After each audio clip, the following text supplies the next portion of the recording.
Hello, 'tis I, Ghost Critic. I'm back with the first of the year's Viewer's Choice segment of my channel.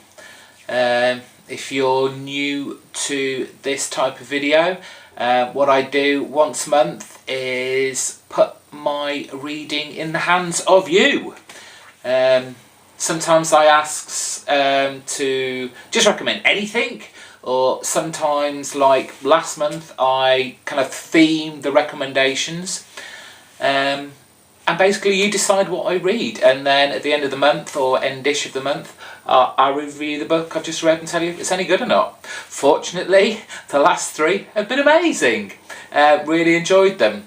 So without further ado, this month's Viewer's Choice was recommended to me by enschede7522. Go check out his channel. He has some great collections and books which he's just recently started doing videos on, so go check out his channel. But he recommended this title. Which way should we go? We'll go that way. Fear Agent.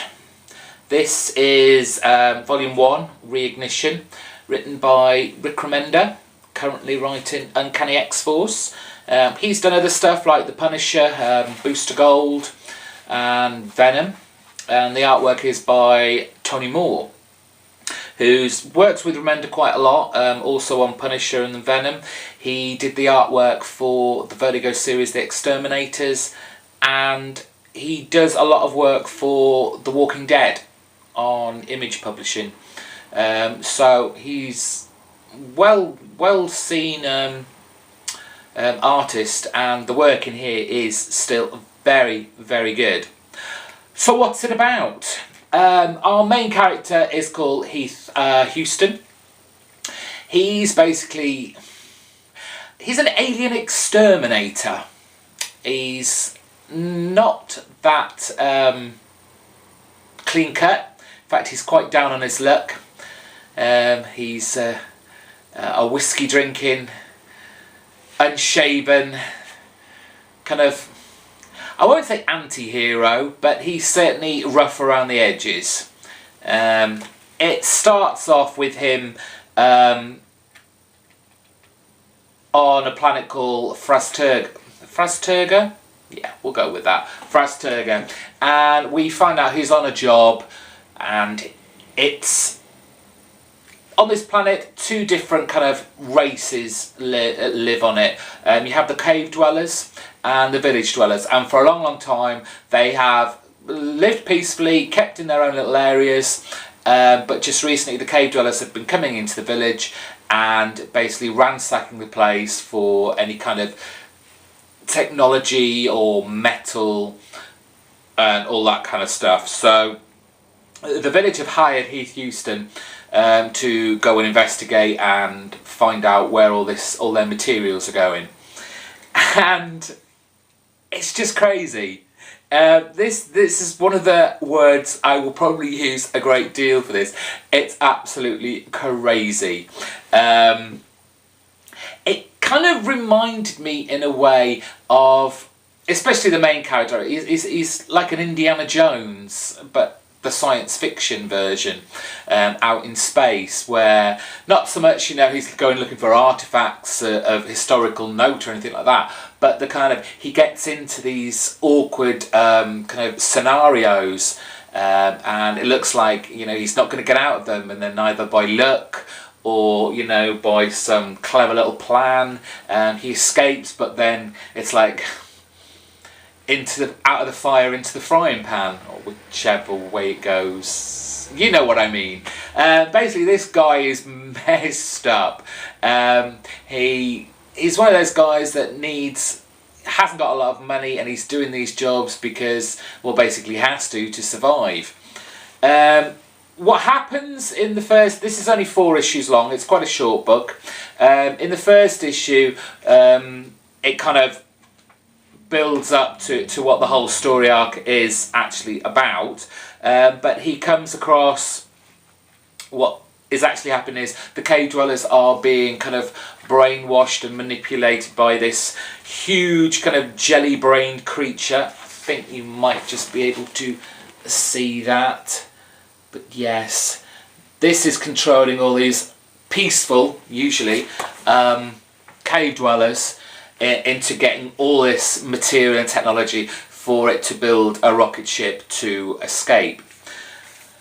As the story progresses, we find out there's actually an extraterrestrial plot, and this is where the feeders come into it. Now, the feeders are an alien race, and their pure motivation in life is to feed. They make no waste product, and they just reproduce and reproduce and reproduce. And they have, you know, annihilated civilizations. They are pretty much unstoppable, and there's a whole kind of convoy of spaceships heading to Earth with these feeders in them.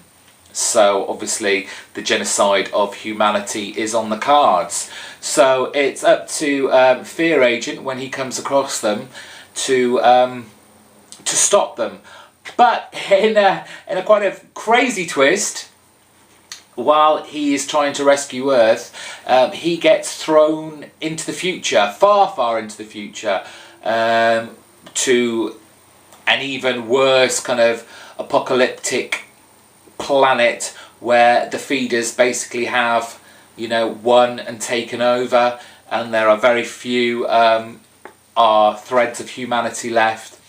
And it's basically his attempt to try and get back, destroyed the main guy, the big brain of the series, and it's just so well written. I mean, it's Rick Remender. You expect good things from him, and you won't be disappointed with this. It's action scene after action scene. It's got that tinge of humour.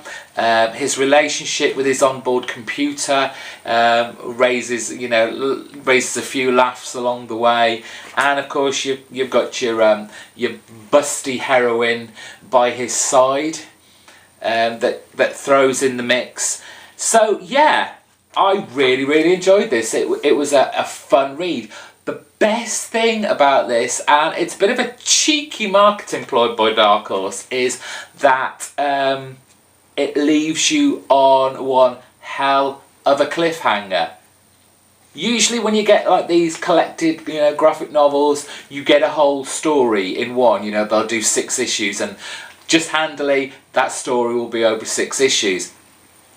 But in a clever, I'm sure it's a marketing ploy, because I'm going to have to buy the next one now, it leaves you on one big cliffhanger, and you wonder if our main character is going to survive, or indeed how he's going to survive. So I would certainly recommend anyone who's interested in kind of sci-fi, alien, adventure, in a kind of Indiana Jones-esque kind of genre, definitely pick this up. Like I said, it's Rick Remender. He writes so well and really makes the reader enjoy what they're reading. I mean, it's a particularly short read. I read this obviously in one go because it's only 4 issues long, but it's packed with fun and just crazy excitement. The one kind of thing it might get picked up in the next one is the whole history of this Heath Houston being this fear agent. It's not really touched upon, as he is the last of these kind of peacekeeper enforcement agents. But maybe that will be picked up more in the second volume, which, as I said, I will definitely be picking up. And so with that, that's January. Viewer's Choice. Done and dusted. Thank you very much, enschede7522. So, I'm ready for more recommendations. I was thinking, should I do a genre, or should I just let you guys think of something? I'll just let you guys think of something this month. Whatever you think I could be interested in reading, stick it down in the comment box below. Just bear in mind, it's got to be easily enough to get from like Amazon or even my comic book store. They have quite a large, well, not huge, but they have quite a large graphic novel section. But obviously there's Amazon, and they basically have everything. And I think that's it then. I hope you enjoyed that. And that's my first video, proper video of the week over with. Tune in tomorrow when I will be reviewing the hardback Marvel collection of Uncanny X-Men: The Dark Phoenix Saga. I'm out of here.